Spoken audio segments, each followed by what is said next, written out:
Sir exam तो आ गई है, एग्जाम मोटिवेशन डालो ना। सर पढ़ने बैठता हूं तो मन नहीं लगता, नींद आ जाती है। पढ़ाई को छोड़ करके हर काम करने का मन करता है, केवल पढ़ाई करने का ही मन नहीं करता। सर पूरी साल निकल गई है, एग्जाम सर पे बैठी हुई है, बहुत ही प्रेशर में हूं। ये 10-12 मिनट का वीडियो समर्पित है हर उस स्टूडेंट को जो पढ़ना तो बहुत कुछ चाहता है, जिसके सपने बहुत बड़े बड़े हैं लेकिन पढ़ नहीं पा रहा है। इस वीडियो की एक भी लाइन मिस मत करना और इसको स्किप मत करना। वीडियो की शुरुआत करते हैं थोड़ी सी बोरिंग लाइंस के साथ, लेकिन जैसे जैसे आप मेरे शब्दों को सुनते जाओगे वैसे वैसे इनमें खोते जाओगे और इनकी ताकत को महसूस करते जाओगे। चलो लेट्स स्टार्ट। एक अकेले तुम हो जो अपनी पूरी लाइफ को बदल सकते हो, या तो बना सकते हो या फिर बर्बाद कर सकते हो। आप में से कई स्टूडेंट ऐसे हैं जो पढ़ना तो चाहते हैं लेकिन उनका मन पढ़ाई में नहीं लगता। अच्छे मार्क्स लाना चाहते हैं, क्लास को टॉप करना चाहते हैं, लेकिन उस हिसाब से पढ़ाई नहीं कर रहे हैं जिस हिसाब से उन्हें पढ़ना चाहिए। एग्जाम टाइम में भी वो कहीं ना कहीं अपना टाइम वेस्ट कर रहे होंगे। और आजकल के कंपटीशन के जमाने में तुम्हारा अगर थोड़ा सा ध्यान भी डाइवर्ट हुआ ना तो तुम्हारी रैंक बहुत पीछे हो जाएगी, यहाँ तक कि तुम रेस से भी बाहर हो सकते हो। और आजकल माइंड डाइवर्जन का बेस्ट सोर्स है तुम्हारी जेब में रखी तुम्हारी बर्बादी, तुम्हारा mobile phone, social networking, online games, web series, Insta reels. और बहुत सारे स्टूडेंट्स इन सब में उलझे पड़े हैं। उन्हें पता ही नहीं चल रहा कि कब जुलाई का सेशन शुरू होकर मार्च के बोर्ड, IIT, नीट के एग्जाम आ गए हैं। वो टाइम वेस्ट करते करते यहाँ तक पहुंच गए। इस बात की रिग्रेट में है कि मेरा अब क्या होगा। तो दोस्तों इस रिग्रेट से कि मैंने कितना टाइम खराब कर दिया है, मैंने क्यों तैयारी नहीं की, इससे बचने का एकमात्र यही तरीका है कि लगातार बिना माइंड को डाइवर्ट किए पढ़ाई करना। कभी भी ये मत सोचना कि मेरे पास अभी बहुत टाइम पड़ा हुआ है, क्योंकि सभी के पास इक्वल टाइम है। और जब तुम ये सोच रहे हो ना कि मेरे पास बहुत टाइम है, तब बहुत से स्टूडेंट ये सोचकर पढ़ाई कर रहे होते हैं कि यार ये मेरा लास्ट चांस है, मेरे पास सिर्फ आज का दिन है। इसलिए अगर रेस में जीतना है ना तो दौड़ तो करनी पड़ेगी, वो भी बिना रुके, बिना थके। अगर तुम अपनी तैयारी बीच में छोड़ देते हो या सोचते हो कि यार कल कर लूंगा, थोड़े दिन बाद कर लूंगा, उसी वक्त एक अच्छी रैंक, एक अच्छे टॉपर बनने का सपना ना तुम्हें पीछे छोड़ देता है। और इन सब के लिए सबसे ज्यादा जरूरी है तुम्हारा फोकस्ड रहना। अगर तुम सिर्फ और सिर्फ अपनी पढ़ाई पे, अपनी किताबों में फोकस होकर मेहनत करते हो तो तुम रेस जीतने के दावेदार बन सकते हो। इसके लिए तुम्हें मल्टीटास्किंग से बचना होगा और पूरे फोकस के साथ सिर्फ और सिर्फ पढ़ाई करनी होगी। क्योंकि पढ़ाई के साथ साथ जब तुम कोई दूसरा काम कर रहे होते हो ना, अपने मोबाइल के नोटिफिकेशन चेक कर रहे होते हो, दोस्तों से मिलने जा रहे हो, खुद को थोड़ा सा सोने का लालच दे रहे हो, तो तुम शायद जीतना ही नहीं चाहते। इन सब से डिस्ट्रैक्ट होने के बाद तुम्हारा माइंड तुम्हें पढ़ाई के लिए मोटिवेट नहीं करेगा, क्योंकि तुम्हारे माइंड को भी भैया कंफर्ट जोन चाहिए और उसे तुम कंफर्ट जोन बहुत आसानी से दे रहे हो। तो वो क्यों ना चाहेगा आराम करना, वो क्यों चाहेगा रात भर जगना। सारा खेल फोकस का है और तुमने फोकस की धज्जियां उड़ा रखी है। दुनिया का ऐसा कोई काम नहीं है जो बिना फोकस के कर सकते हो। कुछ स्टूडेंट ऐसे होते हैं जो 10 घंटे पढ़कर भी उतना आउटपुट नहीं दे पाते जितने कुछ स्टूडेंट्स 5 घंटे पढ़कर भी आउटपुट दे देते हैं। क्योंकि 10 घंटे पढ़ने वालों में फोकस की कमी थी, उनका ध्यान कहीं और था, आधा कहीं था, आधा कहीं और था। और 5 घंटे पढ़ने वालों को पता था कि वो शांति से फोकस करके अगर 5 घंटे भी पढ़ लेंगे ना तो उनके लिए काफी होगा। उन 5 घंटों में उन्होंने अपनी पढ़ाई के अलावा कुछ भी नहीं सोचा, उनका ध्यान कहीं और नहीं गया।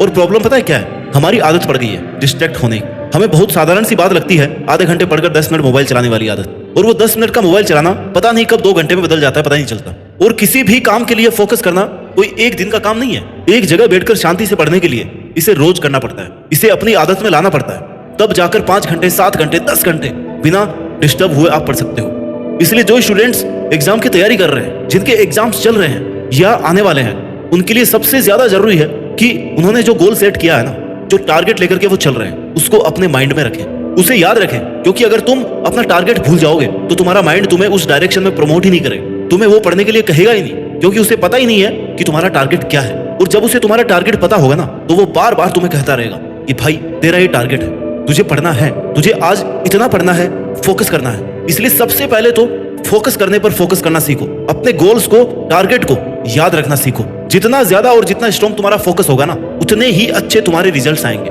बिल गेट्स ने कहा था कि मैं सफल इसलिए हुआ क्योंकि मैंने बहुत ही कम चीजों पर फोकस किया। अगर मैं बहुत ज्यादा चीजों पर फोकस करता ना तो मेरा फोकस सेंट्रलाइज नहीं हो पाता, मैं वो काम कभी नहीं कर पाता जो मेरा रियल टारगेट था।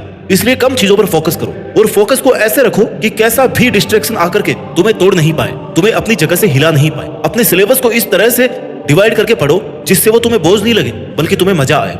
खुद को ऐसे छोटे छोटे टारगेट्स दो जो आप डेली कंप्लीट कर सको, क्योंकि अगर तुम्हारा बनाया हुआ टाइम टेबल तुम्हारी कैपेसिटी के बाहर होगा तो तुम्हें इस बात का स्ट्रेस होगा कि यार आज का मैं गोल पूरा नहीं कर पाया। इसलिए हमेशा अपने टारगेट्स को छोटे छोटे टुकड़ों में बांट करके पढ़ाई कीजिए। कुछ भी काम करने से पहले अपने माइंड को अलर्ट कर लो कि ये काम करने के लिए बहुत ज्यादा पेशेंस चाहिए, बहुत ज्यादा फोकस चाहिए, क्योंकि तुम्हारा माइंड तुम्हारा दुश्मन है। तुम्हारा माइंड ही तुम्हें इमोशनल ब्लैकमेल कर सकता है। यही तुम्हें इंस्ट्रक्शन देगा कि यार थोड़ी देर बाद पढ़ लेना, आज नहीं पढ़ेगा तो क्या हो जाएगा, पढ़ तो लिया, 1 घंटा थोड़ी देर आराम कर ले। और ऐसे इंस्ट्रक्शन ये इसलिए देगा क्योंकि इसे चाहिए कंफर्ट जोन। इसलिए तुम्हें अपने माइंड को इमोशनली कंट्रोल करना सीखना होगा। तुम्हारा माइंड तुम्हें कमांड दे, इसके बजाय तुम माइंड को कमांड देना सीखो, अपने कंट्रोल में लाना सीखो। इसे तुम कहो कि भाई 1 घंटा पड़ेगा ना तो ही कुछ अच्छा खाने को मिलेगा। इसे किसी भी चीज के लिए मना मत करो, क्योंकि जिस चीज के लिए आप अपने माइंड को रेस्ट्रिक्ट करते हो ना, वो ज्यादा करने का मन करता है। इसलिए उसे उलझा के रखो।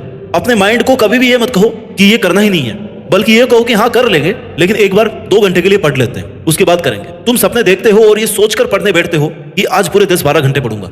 अभी तक तो किसी ने पढ़ना शुरू भी नहीं किया होगा, मैं ही टॉप करूंगा। और जैसे ही 1-1 घंटा पढ़ते जाते हो ना, आपका माइंड आपको कहने लगता है कि आज घूम लेते हैं, आज मोबाइल चला लेता हूँ, कल से पक्का पढ़ूंगा। और इसी डाइवर्जन से तुम्हारे माइंड की हैबिट बढ़ जाती है, क्योंकि तुम्हारे माइंड को पता है कि तुम एक बार कहने से डाइवर्ट हो जाओगे। इसलिए अपने माइंड के आगे बेवकूफ बनने की जरूरत नहीं है। जितना अपने माइंड के आगे बेवकूफ बनोगे, उतने ही पीछे छूटते जाओगे। इसे कंट्रोल में रखो भाई, इसे भटकने मत दो, कंफर्ट जोन में आने मत दो, तभी ये पढ़ाई पर फोकस्ड रह पाएगा। अपने माइंड का डेली का क्या काम है, आप इसे पढ़ने को बोलोगे ना तो ये आपको डाइवर्ट करेगा। ये इसका साइकिल है, जिसमें पहले आपको डिस्टर्ब करेगा, फिर आपको रिग्रेट करवाएगा कि यार तुमने आज का पूरा दिन खराब किया। खराब करने वाला कौन था? दिमाग। और बाद में रिग्रेट भी किसने करवाया? दिमाग ने। और फिर तुमने थोड़ा सा मोटिवेशन देखा कि यार अभी भी पढ़ लेते हैं, अभी टाइम है। फिर थोड़ी देर बाद दिमाग कहेगा कि नहीं यार अभी तो बहुत टाइम है, थोड़ी देर मूवी देख लेते हैं, थोड़ी देर सो लेते हैं। और फिर सोने के बाद ये फिर से रिग्रेट करवाएगा कि यार बहुत देर हो गई सोते हुए, आज भी कुछ नहीं किया, आज भी कुछ नहीं कर पाया, आज का दिन भी चला गया। इसलिए तुम्हें बस इस माइंड के इमोशनल साइकिल को तोड़ना है, जो तुम तभी कर पाओगे जब तुम अपने माइंड को टेक कर पाओगे, तभी तुम जीत पाओगे, तभी तुम टेक कर पाओगे, तभी अपना एग्जाम आराम से लिख पाओगे। क्विक डिसीजन लेना सीखो। जैसे किसी काम को करने बैठो ना तो तुरंत खुद को कमांड दो कि यार बस जस्ट 5 सेकंड में ये काम शुरू करना है, क्योंकि वो 5 के सेकंड है ना, वो टाइम तुम्हारे आने वाले 2-3 घंटे डिसाइड करेगा। अगर तुमने उन 5 से 10 सेकंड में खुद को हरा दिया, तुरंत अगर डिसीजन नहीं लिया, तुरंत वो काम शुरू नहीं किया, तो फिर टाइम वेस्ट होना शुरू हो जाएगा। जैसे अगर आपको उठना है, आपका अलार्म बज रहा है, तो तुरंत अलार्म बजते ही उठ जाओ।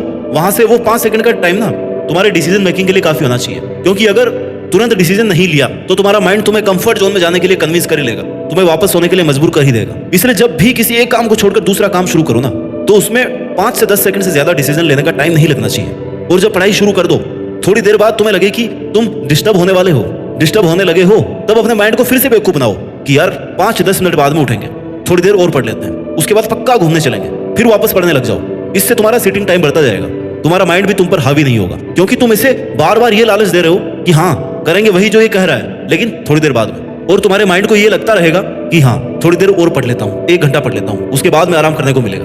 और यही है इमोशनल कंट्रोल, अपने ब्रेन को कंट्रोल करना, जो फोकस रहने के लिए सबसे ज्यादा जरूरी है। पढ़ाई करते करते जब रिग्रेट आने लग जाए ना, तब समझ लेना कि तुमने काफी सारा टाइम वेस्ट कर दिया है, क्योंकि रिग्रेट तभी आता है जब हम अपना ही बनाया हुआ टाइम टेबल फॉलो नहीं कर पाते। इसलिए रिग्रेट से बचना है ना, तो डेली का काम डेली ही होना चाहिए। तेरे पास आज कौन सा नया बहाना है नहीं पढ़ने का? तुझे तो पढ़ना ही होगा ना, क्योंकि तेरे घर वालों ने तुझसे उम्मीद लगाई है कि मेरा बेटा या बेटी टॉप करेंगे, अच्छा पढ़ रहे होंगे, तेरी माँ मन्नतें मांग रही होगी, तेरा बाप दिन रात मेहनत कर रहा होगा। तो जब डिस्ट्रैक्ट होने लगे ना, तो एक बार उनको याद कर कि वो तुझे यहाँ तक भेजने के लिए किन किन परिस्थितियों से होकर के गुजरे हैं। इसलिए तेरे सामने कितनी भी मुश्किलें, कितनी भी चुनौतियां आए, तुझे जीतना ही है। तुझे इतना अच्छा करके दिखाना है जितना तेरे घर वालों ने सोचा भी नहीं होगा। वो भी एक बार यही बोले, यार हमने तो सोचा ही नहीं था कि तू यहाँ तक पहुंच जाएगा, तू इतना टॉप कर जाएगा। और सूरज की तरह जलना है ना, तो बेटा तपना तो पड़ेगा, मेहनत तो करनी पड़ेगी। एक आड़ा टेढ़ा पत्थर भी हथौड़े की चोट से ना एक खूबसूरत मूर्ति में बदल जाता है, उसके बाद ही वह बहुमूल्य बनता है। तुझे पीछे खींचने वाले बहुत से दोस्त, रिश्तेदार, परिस्थितियां मिलेंगी जो तुझे बार बार यह कहेंगे कि ये तेरी औकात का नहीं है, तू कहाँ IIT MBBS के सपने देख रहा है, छोड़ना यार, मजे लेते हैं। तुझे ऐसे लोगों को कोई जवाब नहीं देना है, इनको जवाब तेरी एग्जाम के रिजल्ट देंगे और चीख चीख कर देंगे कि हाँ मेरी औकात है, मैंने करके दिखाया अपने दम पर। सपने पूरे करने के लिए समझदार नहीं, पागल बनना पड़ता है। और सपने देखने से सफलता नहीं मिलती, उन पर रात भर मेहनत करनी पड़ती है। कई रातों की नींद जागकर अपने सपनों को टाइम देना पड़ता है। कमजोर लोग तभी रुकते हैं जब वो थक जाते हैं, और विनर्स तभी रुकते हैं जब वो जीत जाते हैं। आप मेहनत करोगे तो जिंदगी में जो चाहोगे ना वो हासिल कर पाओगे, बस खुद पर विश्वास बनाए रखना है। आज अपने ड्रीम्स के पीछे भागोगे तो कल लोग दौड़कर आपके पीछे भागेंगे। सफर धुंधला हो सकता है लेकिन वो मंजिल नहीं, वो दौर बुरा हो सकता है लेकिन जिंदगी नहीं। इसलिए अपने सपनों को पूरा करने के लिए, अपने माँ बाप के सपनों को पूरा करने के लिए नींद, आराम, मजे, मोबाइल और गेम्स जैसे व्यक्तिगत छोटे छोटे स्वार्थ छोड़ने पड़ेंगे। इनका त्याग करना पड़ेगा, क्योंकि दोस्त ये वक्त यारी का नहीं, ये वक्त तैयारी का है। तो यारी छोड़ और तैयारी में लग जा आज से, अभी से। तुझे निखरना है, चमकना है, तो इसके लिए तुझे अपनी पूरी जी जान लगाकर पूरे फोकस के साथ बिना किसी डाइवर्जन के अपनी पढ़ाई करनी है और देश में अपना ही नहीं बल्कि दुनिया में देश का नाम रोशन करके दिखाना है। जय हिंद, वंदे मातरम।